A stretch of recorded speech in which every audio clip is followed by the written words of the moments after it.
아니, 한국인들은 왜 줄을 안 서는 거죠? 이 나라는 기본적인 교양 수준조차 갖추지 못한 건가요? 여기 한국인들의 줄 서는 모습을 보고 학을 떼고 말았다는 프랑스 여성이 있습니다. 한국인들의 질서의식은 전 세계에서 최고라고 정평이 나 있는 상황인데 도대체 그녀가 한국에서 어떤 경험을 했던 것일까요? 안녕하세요. 제 이름은 클레어입니다. 저는 프랑스인이고 예술을 소중히 여기고 커피를 마시며 시도 때도 없이 논쟁하며 개인의 권리와 공간을 신성한 유물처럼 여기는 문화에서 자랐습니다. 말이 좋아서 그렇지. 쉽게 말하자면 저는 극심한 개인주의 문화에서 자라왔습니다. 하지만 한국 출신의 제 친구 수미는 이러한 프랑스의 개인주의 문화를 이해하지 못하더군요. 수미는 저희 부서로 1년간 파견 근무를 온 한국인 동료였습니다. 사실 수미는 저희 회사에서 상당히 좋은 평판을 받는 친구였어요. 왜냐하면 그녀는 상당히 예의 바르고 착했거든요.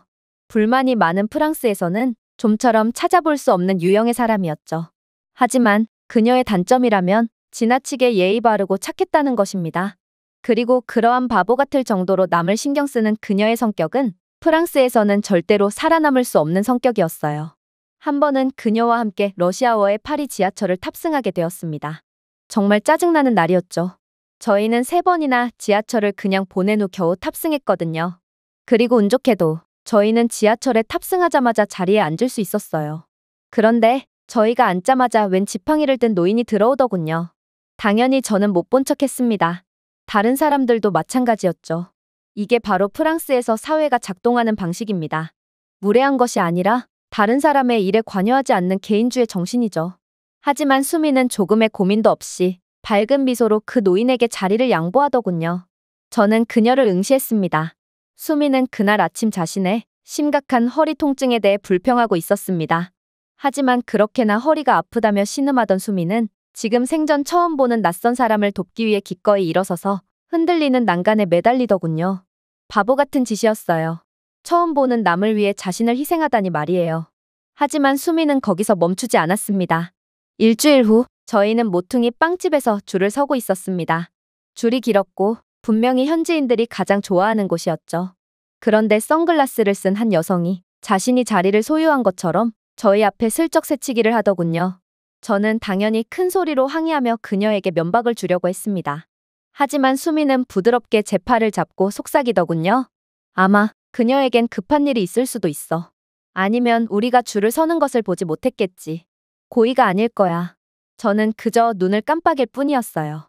그녀가 고의로 새치기를 하던 모르고 새치기를 하던 그게 대체 무슨 상관인가요? 가장 중요한 사실은 제가 그녀 때문에 피해를 봤다는 사실인데 말이에요. 그래서 저는 그녀에게 면박을 줬고 새치기를 한 여성은 정말로 저희가 줄을 서 있던 것을 몰랐는지 매우 당황해하더군요. 프랑스에서는 나쁜 행동을 지적합니다. 이건 정당화할 수 없고 변명도 전혀 통하지 않죠. 개인주의 문화에서는 그녀가 왜 제게 피해를 줬는지는 중요하지 않거든요. 제가 피해를 봤다는 사실이 중요한 거고 그녀가 급한 사정이 있는 것도 제가 상관할 바가 아닙니다. 하지만 한국인 수미는 정말 답답할 정도로 바보 같았습니다. 그녀는 그저 자신의 권리도 제대로 챙기지 못하는 얼간이처럼 보였고 저는 자연스레 한국은 답답한 바보들이 사는 국가라고 생각하게 되죠. 그럼에도 제가 수민과 함께 다니면서 수민의 노약자를 위한 배려는 계속되었어요. 제가 지적할 때마다 수민은 그저 어깨를 으쓱할 뿐이더군요. 한국에서는 이게 정상이야. 나보다 힘든 사람에게 자리를 양보해주는 것, 그리고 급한 사람에게 호의를 베풀어주는 것은 결국 대물림되어 나에게 돌아오는 법이거든.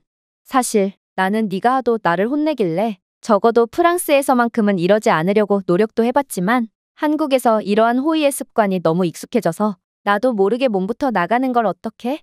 아무래도 수미는 중범죄를 짓고 감옥에 갔다가 갓 출소한 수감자들에게도 꽃을 가져다주며 노고에 감사할 녀석처럼 보였습니다. 세상 물정 모르는 바보였죠. 그러나 아이러니하게도 저는 수민에게 프랑스의 개인주의 문화를 억지로 주입하려고 노력했지만 오히려 이러한 제 조국의 개인주의 문화에 신물이 나서 한국을 경험하게 됩니다. 1년의 계약 기간이 끝나고 수민은 다시 한국으로 돌아갔는데 그녀는 돌아간 지 얼마 되지 않아 제게 한국에 와보지 않겠냐며 저를 초대해 주었거든요. 저는 안 그래도 프랑스의 차갑고 냉정한 문화에 실증이 제대로 났었고 심각한 슬럼프로 인한 휴식이 필요했기에 그렇게 수민의 제안을 흔쾌히 받아들이게 됩니다. 정말로 저는 그녀가 제안한 날짜보다 이틀이나 일찍 한국에 도착했을 정도로 제겐 휴식이 매우 절실했어요. 그런데 바보 같을 줄 알았던 한국은 제게 놀라운 장면을 보여주기 시작하더군요. 사람들은 다소 답답한 면이 있을 수는 있겠지만 적어도 한국이 가지고 있는 기술력만큼은 상상을 초월하는 수준이었거든요. 일단 제가 버스를 탈 때부터 놀라움의 연속이었어요. 프랑스에서는 버스의 시간 엄수가 아예 지켜지지 않아서 거의 이용할 수 없다고 봐도 무방하지만 한국의 버스만큼은 전혀 달랐거든요. 정말로 수민이 말한 대로 버스 앱을 다운로드했더니 지도 앱에서는 모든 버스 노선을 실시간으로 볼 수 있었을 뿐만 아니라 몇 명이 탑승했는지 언제 도착하는지까지 매우 간편하게 확인할 수 있었거든요. 하지만 더 놀라웠던 점은 한국의 버스는 실시간 승객 수요를 예측한 뒤 자동으로 배차를 조정하는 AI 기반 시스템을 구현한 국가기에 버스가 최적의 배차로 운행되고 있었다는 것입니다. 제 주변에는 여러 정류장들이 있었는데 이상하리만큼 버스 정류장에 대기하고 있는 승객들의 숫자 비율대로 버스가 도착하는 것 같아 찾아보니 한국은 AI가 통합된 실시간 동적 추적 기능을 통해 승객들이 단 1분의 시간 오차 없이 목적지까지 이동할 수 있도록 버스를 배차해주고 있다고 했거든요. 한국의 대중교통 시스템은 승객 밀도, 도로 교통, 날씨 상태, 그리고 인근 혼잡 패턴을 모니터링하는 알고리즘을 통해 버스 시간표를 실시간으로 조정하고 있고 이러한 기술은 한국이 전 세계 최초로 개발한 거였기에 한국은 적은 비용으로도 최대한의 효율을 내고 있던 거였습니다. 이건 모든 버스 시간표를 직접 사람이 수기로 작성하는 프랑스의 뒤처지고 비효율적인 아날로그 시스템과는 정반대의 모습이기에 저는 수민의 답답한 모습과는 다른 한국의 최첨단의 기술력에 까무러치게 놀랄 수밖에 없었어요. 그러나 한국에 더욱 충격적이었던 점은 따로 있었습니다. 바로 한국의 시민들이 보여준 모습이었죠. 그들은 매우 질서정연하게 줄을 서 있었는데 밀지도 않고 소리도 지르지 않고 그저 덤덤히 줄을 서 있더라고요. 어린 학생들조차 말입니다. 그러나 이러한 한국에서의 감탄도 잠시 저는 곧 겪고 싶지 않은 경험을 하고 단전 깊은 곳에서부터 끓어오르는 분노를 느끼게 됩니다. 제가 오랜만에 느껴보는 평화를 만끽하던 와중 갑자기 제 앞에 줄을 서 있던 한 남자가 뒤를 돌아보더니 이내 맨 뒤에서 지팡이를 짚고 기대어 있는 할머니와 눈을 마주쳤기 때문인데요. 그런데 그는 갑자기 줄에서 나와 할머니에게 다시 걸어갔고 마치 왕실 경비원처럼 할머니를 바로 앞까지 호위해오는 거 아니겠어요? 바로 제 눈앞에까지 말입니다. 저는 순간 그의 행동에서 수민의 모습이 겹쳐 보였고 결국 이는 참을 수 없는 분노로 이어지게 되는데요. 그래서 저는 그에게 주의를 주기로 했습니다. 이봐요. 제가 영어로 말을 걸었습니다. 그는 돌아섰습니다. 네? 저는 예의를 지키려고 노력했어요. 그녀에게 자리를 내주려면 당신은 맨 뒤쪽으로 가야 하지 않나요? 지금 당신의 행동 때문에 우리 모두가 한 발 뒤처지게 되었잖아요. 그런데 이상한 상황이 벌어지더군요. 그는 전혀 신경 쓰지 않고 미소를 지을 뿐이었거든요. 물론이죠. 다시 돌아갈 생각이었어요. 다만 할머니가 다리가 불편하시니 할머니가 안전하게 도착할 수 있도록 돕고 싶었어요. 그러고 나서 그는 실제로 할머니를 부축해줌과 동시에 마치 너무나도 당연한 일을 했다는 듯이 가장 평범한 일처럼 줄의 맨 끝까지 걸어갔습니다. 이게 대체 무슨 상황이란 말인가요? 줄은 꽤 길었고 그가 맨 뒤에서 원래 자신의 자리로 돌아오려면 20-30분은 더 기다려야 했을 거예요. 하지만 그는 대체 무슨 생각으로 생전 처음 보는 남을 위해 자신의 시간을 기꺼이 소비한다는 말인가요? 그러나 더 놀라웠던 건 다른 한국인들의 반응이었어요. 저는 다른 사람들도 저만큼 짜증을 내는지 확인하기 위해 돌아보았는데 사람들은 그저 고개를 끄덕이고 있었고 어떤 사람들은 미소를 지으며 속삭였으며 제 뒤에 어떤 그룹에서는 그 남성이 자신들의 앞에 다시 줄을 설 수 있도록 배려를 해주기도 했어요. 프랑스였다면 이 남성은 개인의 도덕적 만족감 때문에 여러 사람에게 피해를 입히지 말라는 항의를 들음과 동시에 변명을 할 기회도 없이 끌어내려져 구렁텅이에 처박혔을 것입니다. 하지만 어떻게 한국에서는 이런 말도 안 되는 상황이 펼쳐진다는 말인가요? 이 시점에서 저는 어딘가에 숨겨진 카메라가 있어야 한다고 확신했고 외국인이 깜짝 놀라는 것을 지켜보세요 라는 한국 예능 프로그램이 시작되어야 된다고 생각했습니다. 아마 이건 외국인을 상대로 한 한국의 몰래카메라 예능이겠죠. 하지만 아니었어요. 수민이 프랑스에서 계속해서 그랬던 것처럼 한국인들은 언뜻 보면 바보처럼 보이는 행동들을 정말로 하고 있었어요. 저는 이 모든 것이 지속 불가능하다고 스스로에게 계속 말해왔던 차였습니다. 도대체 왜 낯선 사람을 위해 자신의 편안함을 거부할까요? 사람들이 어떠한 강요나 지시도 받지 않고 자발적으로 자리와 시간 또는 편리함을 포기하는 이유는 무엇일까요? 프랑스에서 가장 먼저 교육받는 것은 자신의 권리는 반드시 챙길 것과 어리버리가 되지 말라는 것입니다. 이용당하는 사람이 되지 말라는 교육을 먼저 받습니다. 하지만 그들은 그것을 두려워하지 않는 것 같았습니다. 어리버리가 되든 이용을 당하든 일단 남에게 먼저 손을 내밀고 있었죠. 마치 한국의 사회는 방어가 아닌 상호 신뢰를 바탕으로 만들어진 것 같았습니다. 프랑스인의 관점에서 보면 이건 정말 마법 같은 일이었죠. 그러나 저는 다시금 마음을 다잡았습니다. 우연이겠죠. 어쩌면 이 한국인 남성은 남들 앞에서 영웅이 되고 싶은 마음에 허세를 부렸을 수도 있습니다. 그렇게 저는 애써 진정을 한 뒤 버스에 탑승하게 됩니다. 버스에 올라탔을 때도 놀라운 장면은 계속되었어요. 한국인들은 현금을 사용하지 않고 그저 자신의 스마트폰이나 스마트워치를 태그함으로써 1초 만에 버스 탑승을 완료했거든요. 그리고 한국인들은 승차할 때나 하차할 때 버스 기사에게 친절하게 인사까지 하는 매너를 보여주더군요. 보통 프랑스를 보고 우아하다는 환상을 가진 사람들이 많지만 프랑스는 그렇게 우아한 나라가 아닙니다. 이런 경우에 인사를 주고받지도 않고 아직도 동전을 사용하며 버스에 탑승하는 늙어버린 국가일 뿐이죠. 하지만 한국은 전혀 달랐고 오히려 한국은 프랑스를 세계에서 가장 차가운 국가로 만들어버릴 정도로 따뜻한 모습을 보여주고 있었습니다. 이에 더해 역시나 한국의 기술력은 봐도 도저히 적응이 안 되더군요. 일단 이 시외버스의 좌석에는 전자기기를 충전할 수 있는 충전 포트가 존재했어요. 또한 버스에서는 와이파이가 작동하고 있었기에 저는 데이터 없이도 버스가 어디로 이동하고 있는지 지도가 표시해준 노선대로 잘 가고 있는지를 확인할 수 있었죠. 그러나 그게 문제였어요. 저는 버스에서 와이파이가 터지는 것을 살면서 처음 경험했기에 호기심에 계속해서 지도 앱이 알려주는 버스 경로를 확인했는데 버스는 원래 경로가 아닌 다른 경로로 이동했거든요. 저는 당황할 수밖에 없었습니다. 버스기사가 술이라도 취했다는 말인가? 도대체 왜 버스가 경로대로 움직이지 않을 수가 있단 말인가요?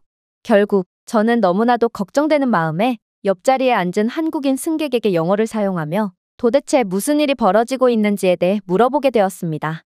그러자 그는 놀라운 말을 해오더군요.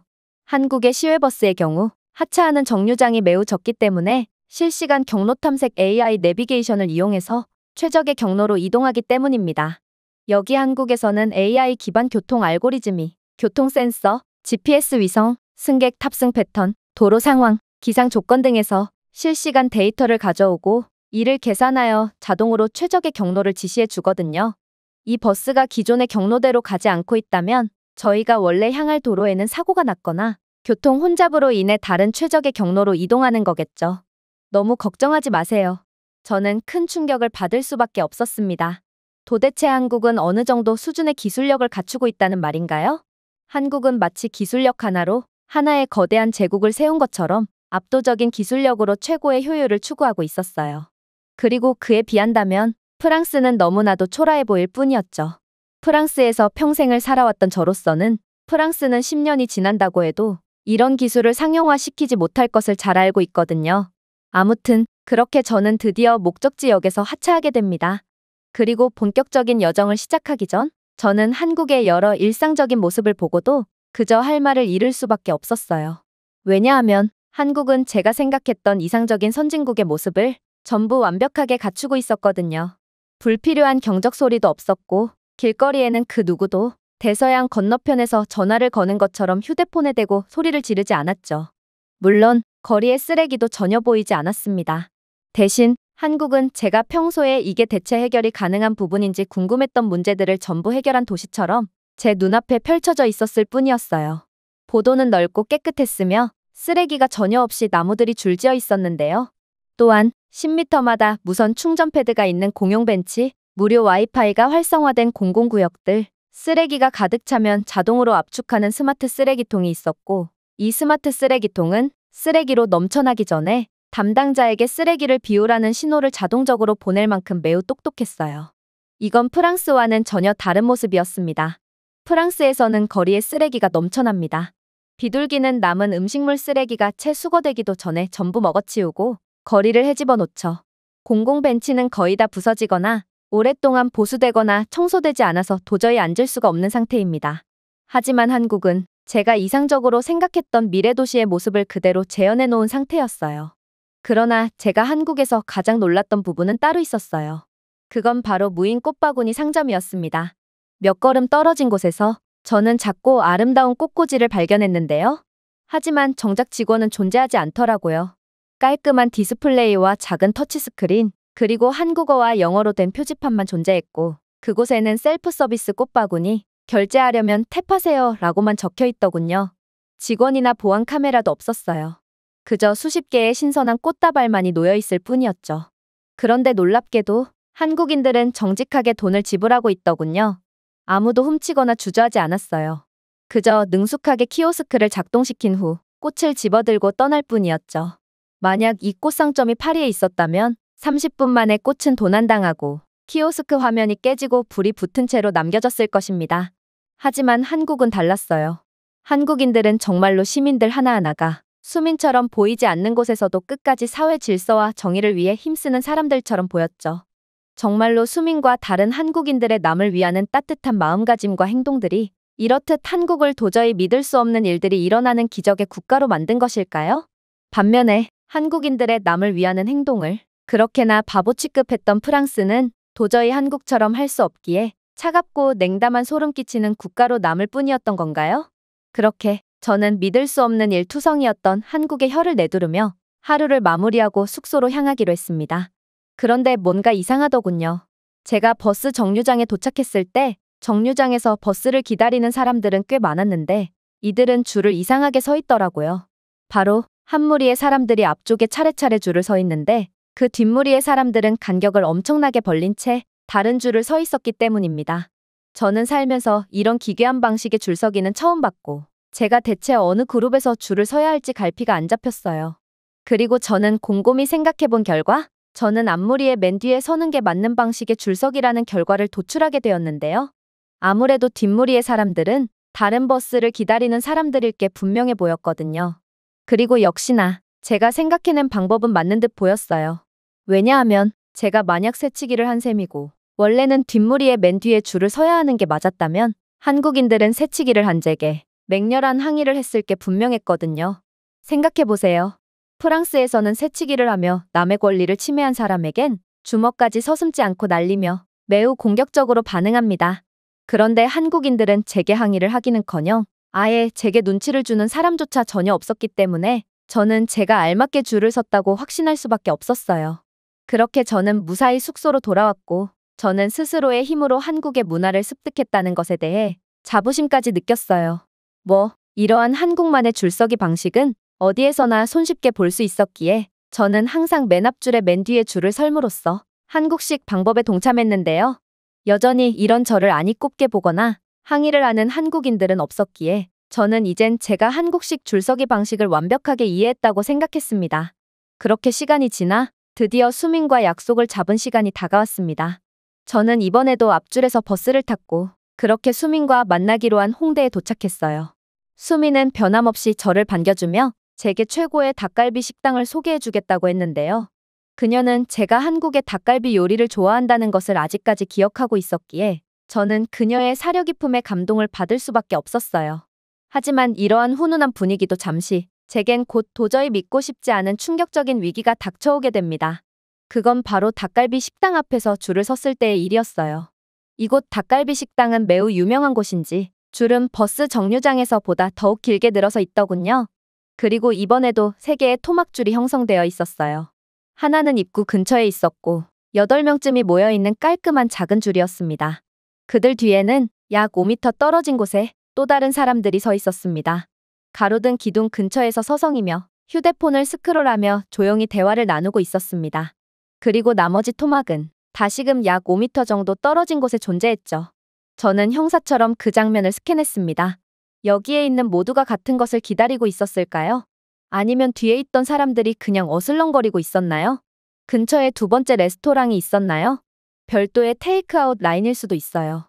몇 초간 어색한 망설임 끝에 저는 제가 늘 했던 대로 결정을 내리기로 했습니다. 바로 입구 바로 옆에 있는 첫 번째 그룹에 합류하는 것이었죠. 솔직히 저는 제 자신이 자랑스럽기까지 했어요. 저는 한국인처럼 한국 문화와 규칙을 완전히 이해한 것 같았고, 수미는 그런 저를 칭찬해 줄 거라고 생각했거든요. 그리고 역시나 뒷무리의 사람들은 제게 아무런 신경조차 쓰지 않는 것을 보니 저는 맞게 줄을 선 게 분명했죠. 하지만 다른 사람들은 저를 쳐다도 보지 않았지만 오직 수민만큼은 눈이 휘둥그레져서 저를 쳐다보고 있더군요. 그녀는 마치 바퀴벌레라도 본 것처럼 저를 향해 소름 끼친다는 눈빛을 보냈거든요. 클레어. 안 돼. 아무래도 수민은 한국인이지만 한국 문화를 제대로 이해하지 못하는 것처럼 보였습니다. 자기 자신의 나라의 줄 서기 방식도 제대로 모르다니 아무래도 수민은 맹한 녀석이 맞아 보였죠. 왜? 줄 때문에 그러는 거야? 한국에서는 내 방법이 맞아. 나는 이 그룹의 맨 뒤에 있거든. 내 뒤에 있는 무리는 테이크 아웃을 하거나 다른 식당에 가기 위해 줄을 서는 사람들이야. 한국인이면서 그것도 모르면 어떡해? 수미는 인내심을 기도하듯 눈을 감았습니다. 클레어. 그녀가 부드럽게 말했습니다. 모든 토막줄에 있는 사람들은 전부 같은 식당을 이용하기 위해 줄을 서고 있는 거야. 이들이 줄을 띄워서 선 이유는 다른 사람들이 지나갈 수 있도록 자발적으로 줄을 나눈 것일 뿐이지. 즉, 우리는 맨 뒷무리의 맨 뒤에 줄을 서야 한다는 거야. 저는 잠시 동안 제자리에 얼어붙었습니다. 제 마음은 뛰었습니다. 저는 모든 버스 정류장에서의 경험을 다시 재생했습니다. 만약 수민의 말이 맞다면 저는 그렇게나 소름 끼쳐 하던 새치기를 오히려 제가 해버린 상황이었습니다. 할머니에게 자리를 양보하던 남성에게 윽박을 지르며 맨 뒤로 돌아가라고 했던 일, 그리고 프랑스 빵집에서 수민은 여성이 모르고 새치기를 했을 거라며 그냥 넘어가자고 했지만 저는 그 여성에게 화를 내며 윽박을 질렀습니다. 하지만 지금 그런 상황이 제게 펼쳐진 셈이었습니다. 그래서 저는 반드시 부정해야 했습니다. 제가 새치기를 했을 리가 없었죠. 저기를 봐 수민, 우리 뒤에 있는 무리의 사람들은 아무도 내게 화를 내고 있지 않아. 다들 내겐 관심도 없지. 너도 프랑스를 경험해봐서 알잖아. 프랑스인들이 얼마나 자신의 권리를 침해받지 않으려고 유난인지 말이야. 만약 내가 새치기를 했다면 그들이 내게 항의를 했겠지. 아무래도 너는 줄 서는 방법을 잘못 알고 있는 것 같아. 하지만 수미는 매우 침착하게 대답을 이어나가더군요. 그건 내가 외국인이니까 클레어. 수민이 부드럽게 말했습니다. 한국 사람들은 내가 모르고 새치기를 했다고 생각했기에 아무도 내게 항의를 하지 않은 거야. 내가 프랑스에서 새치기를 하는 사람들에게 아무런 항의를 하지 않은 것도 마찬가지의 이유야. 사람은 누구나 실수를 하는 법이거든. 그러나 프랑스에서는 실수가 용납이 되지 않지. 그러나 한국은 달라. 한국은 누구에게나 이런 상황이 닥칠 수 있다는 것을 알고 있고, 그렇기에 아무리 새치기를 하더라도 그에게 나쁜 의도가 없는 이상 한 번쯤은 그냥 눈 감아주는 거지. 한국인들은 고의적으로 새치기를 하는 사람들에게는 국물도 없지만 잘 모르거나 사정이 있는 등 고의성이 없는 경우 그러한 실수를 너그럽게 봐주는 사람들이거든. 한국인들은 실수에 의한 새치기 때문에 더 오랜 시간을 기다려야 하는 상황보다 고의적으로 자신의 권리를 침해하는 사람들을 훨씬 더 나쁘게 봐. 우리는 프랑스와는 완전히 다른 문화를 가졌거든. 그러니 딱 봐도 외국인인 내가 새치기를 한 상황에 아무도 뭐라고 하지 않았던 거야. 내게 새치기에 대한 고의적인 의도가 없었다는 건 너무도 명백하고, 한국인들은 이러한 상황에 야박하게 반응하는 사람들이 아니거든. 이제 이해했니? 그랬습니다. 한국에서는 가끔 다른 사람들을 위해 일부러 줄이 갈라지는 모양이었고, 저는 크나큰 실수를 했던 것입니다. 다른 사람들이 지나갈 수 있도록 보도를 막는 것을 피하기 위해 주변 상인들을 방해하지 않기 위해서였습니다. 이것도 전부 한국인들의 배려심에서 비롯된 특별한 줄서기 방식이었죠. 저는 그동안의 프랑스에서의 경험들이 떠올라 고통스러워졌어요. 모르고 제 앞에 줄을 선 할아버지에게 윽박을 질렀던 경험, 매우 급해 보이는 여성에게 맨 뒤로 가서 차례를 지키라며 욕설을 퍼부었던 경험 등 저는 제 권리를 침해받지 않기 위해 조금의 아량도 베풀지 않았거든요. 하지만 저는 한국에서 생전 처음 보는 사람들에게 놀라운 아량을 잔뜩 받아버린 것입니다. 아마 프랑스에서는 죽었다 깨어나도 한국과 같은 줄서기 방식은 찾아볼 수 없겠죠. 한국인들처럼 다른 사람들을 배려해주기 위해 줄을 끊어서 선다면 이를 이용해 넘쳐나는 새치기들 때문에 줄이 완전히 개판이 되어버릴 것이 뻔하기 때문입니다. 그게 바로 남에 대한 배려심을 베푸느냐, 아니면 자신의 권리만 챙기는 개인주의 문화를 가지고 있느냐의 차이겠죠. 그렇게 저는 식당에 입장하게 됩니다. 프랑스에서는 돈을 주고 주문해야 하는 추가 반찬이나 생수 등은 한국의 식당에서는 무료로 제공되었고, 닭갈비 또한 정말 최고의 풍미를 자랑했지만 솔직히 제겐 더 이상 그러한 것들이 중요하지 않게 되었어요. 그저 한국에서 있었던 일들에 대한 생각과 그렇게나 자부심을 가졌던 프랑스에 대한 왠지 모를 부끄러움만이 가득할 뿐이었죠. 프랑스에서는 혁명의 자부심을 느낍니다. 그것이 개인의 권리를 보장받는 길이라고 생각하죠. 하지만 제가 한국에서 본 것은 시위나 정치적 소음보다 훨씬 더 강력한 것이었습니다. 그것은 조용하고 보이지 않는 혁명이었습니다. 이기심과의 전쟁이었으며 오직 친절과 인내로 매일 싸웠습니다. 카메라도 없고 박수도 없습니다. 그저 한 사람 한 사람 서로의 삶을 더 편하게 만들기 위해 조용히 동의하는 것입니다. 그리고 놀라운 점은 바로 한국식 방법은 정말로 효과가 있었다는 것이죠. 이곳 식당에서만 해도 그렇습니다. 이 작은 식당에서는 사람들이 조용히 반찬을 나눠 먹고 있습니다. 그런데 김치가 떨어지면 서로 먼저랄 것도 없이 상대방을 위해 셀프바에 가서 김치를 담아오죠. 이게 바로 배려라는 것입니다. 프랑스였다면 자신이 먹을 김치만 담아올 뿐 남을 위해 희생하는 사람은 단 한 명도 없을 게 분명하거든요. 이런 배려심이 지금의 한국을 만들었던 것입니다. 바로 한국은 하나로 움직이는 나라이기 때문이죠. 불과 수십 년 전까지만 해도 아무도 가망이 없다고 말한 그 국가는 가장 응집력이 강했기 때문에 세계 최강의 경제대국으로 우뚝 설 수 있었습니다. 한국에서는 성장이 개인들이 서로를 밟고 지나가는 것에서 오는 것이 아니었습니다.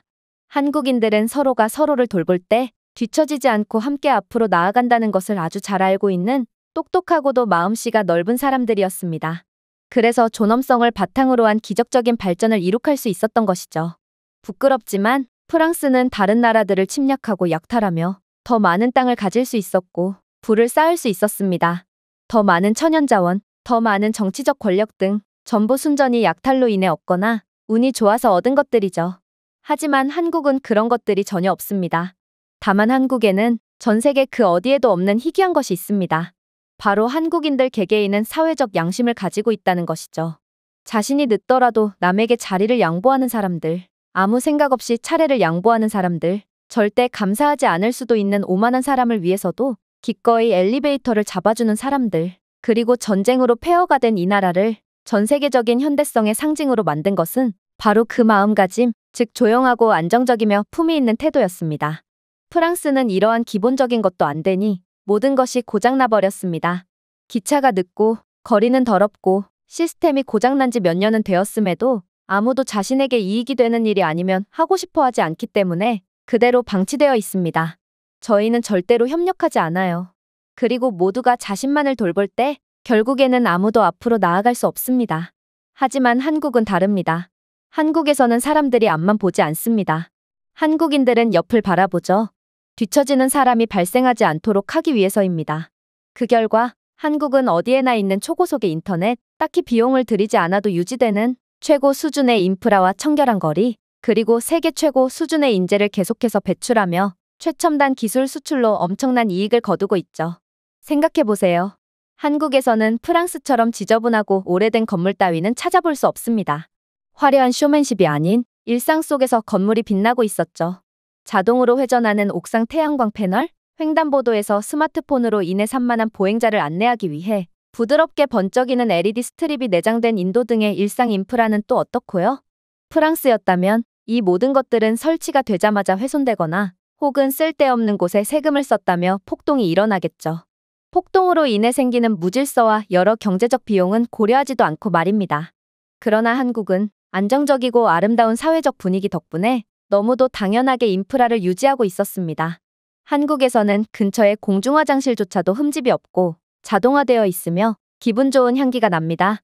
모든 화장실에서는 함께 쓰는 공간임에도 휴지와 온수가 구비되어 있고 온도 조절 비데까지 제공되고 있죠. 하지만 프랑스에서는 공중화장실의 변기 뚜껑조차 전부 떼어서 훔쳐가기에 프랑스에서는 유료 공중 화장실조차 거의 찾아볼 수가 없는 것입니다. 한국에서는 버려지는 사람 없이 모두가 서로를 챙기기 때문에 가능한 일이었습니다. 누군가 낯선 사람의 쓰레기를 집어들었을 때, 별다른 지시 없이도 완벽한 줄이 형성될 때, 그리고 이러한 사회 질서가 두려움 때문이 아니라 신뢰 때문에 유지될 때, 국가는 발전할 수 있습니다. 한국에서는 울타리도 없고 감시하는 사람도 없습니다. 한국은 전 세계에서 유일하게 사회적 비용을 전혀 발생시키지 않고도 최고 수준의 인프라와 사회적 분위기를 유지하는 존경스러운 국가라는 것입니다. 그렇게 저는 한국에서 일주일 동안의 여러 충격적인 경험들을 한 뒤 다시 프랑스로 향하기 위해 발걸음을 돌렸습니다. 기대도 하지 않고 왔던 한국이지만 솔직히 돌아갈 때는 거의 울 뻔했어요. 한국 도시는 이미 오래된 친구처럼 느껴지기 시작했습니다. 따뜻하고 효율적이며 항상 저보다 2걸음 앞서 있었죠. 그러나 한국은 저를 이대로 그냥 보낼 생각이 없더군요. 저는 지하철을 이용해서 공항으로 향하기로 했고 그렇게 캐리어와 배낭을 낑낑대며 지하철로 향하고 있었는데 어떤 중년의 한국인 남성이 낑낑대고 있던 제 손에서 캐리어를 뺏은 뒤 그대로 저 대신 옮겨주기 시작했거든요. 솔직히 처음에는 남성을 의심했어요. 프랑스에서는 짐을 들어주는 척하면서 그대로 짐을 들고 도망가는 범죄가 너무나도 흔하거든요. 그러나 남성은 짐을 들어준 뒤 마치 자신은 너무나도 당연한 일을 했다는 듯 그대로 쿨하게 그 자리를 떠나버리더군요. 마치 수민이 그랬던 것처럼 말입니다. 그렇게 저는 놀란 가슴을 아는 채 지하철에 탑승했습니다. 그때 건너편에 한 할머니가 보였습니다. 할머니는 계속해서 저를 쳐다보더군요. 불친절한 눈빛은 아니었어요. 하지만 직접적으로 꽤 오랫동안 저를 쳐다봤죠. 그리고 곧 할머니는 제가 예상하지 못한 행동을 하기 시작했습니다. 바로 할머니는 자리에서 일어선 뒤 제게 자신의 자리에 앉으라고 제안해 왔거든요.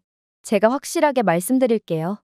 파리에서 누군가 당신에게 자리를 제안하면 그들이 제게 그 대가로 무언가를 원할 확률은 90%입니다. 그리고 그들이 미쳤을 확률은 10%입니다. 수민이 20%에 속하는 녀석이었죠. 그래서 얼어붙었습니다. 그리고 할머니의 자리 양보를 거절했죠. 하지만 할머니는 제 수많은 짐들을 가리키면서 한국어로 뭐라고 중얼대시더군요. 아마 할머니는 제 많은 짐 때문에 제게 자리를 양보해 주신 모양이었어요. 그러나 저는 할머니의 자리에 앉을 수 없었어요. 만약 할머니가 단순한 호의로 제게 자리를 양보해 준 거라도 어떻게 제가 노인의 자리를 빼앗을 수가 있단 말인가요?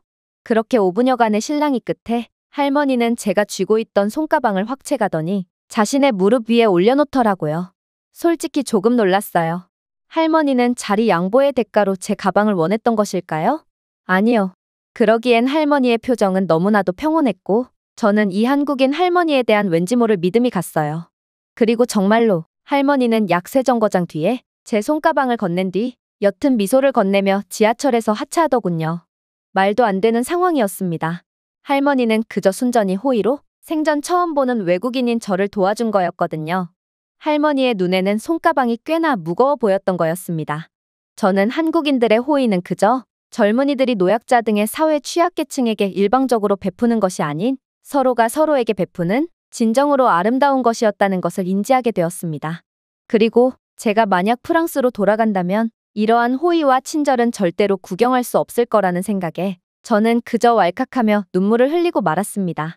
어쩌면 한국인들의 모습에서 제 그간의 못난 행동들이 떠올라 수치스러웠던 것일 수도 있어요. 하지만 어찌됐든 저는 다시는 한국에서 겪은 아름다운 모습들을 겪지 못하게 되겠죠. 그렇게 저는 파리로 돌아왔습니다. 친절이 항상 의심받는 곳, 이곳은 도움을 제공하는 것이 방해가 되는 것처럼 느껴졌습니다. 파리 공항에서 웬 남성이 제 짐을 들어주겠다며 접근하더군요. 당연히 저는 이건 전형적인 돈뜯기 수법이라는 것을 알고 있었습니다. 짐을 들어주는 대가로 돈을 내놓으라고 하거나 혹은 제 짐을 통째로 가지고 도망가겠죠. 프랑스에서는 대가 없는 호혜 따위는 절대로 존재하지 않는 나라이기 때문입니다. 그리고 저는 문득 떠올렸죠. 프랑스에서는 한국인들과 같은 대가 없이 친절을 베푸는 행동을 순진하다고 부르지만 이건 한국인들이 순진한 게 아닌 프랑스인들이 겁이 많은 것이라는 것을 말이죠. 남을 믿는데도 엄청난 용기가 필요하거든요. 제가 파리 공항에서 도움을 베푸는 척하는 남성을 믿지 않은 것처럼 저는 한국인들과 같은 용기가 없습니다.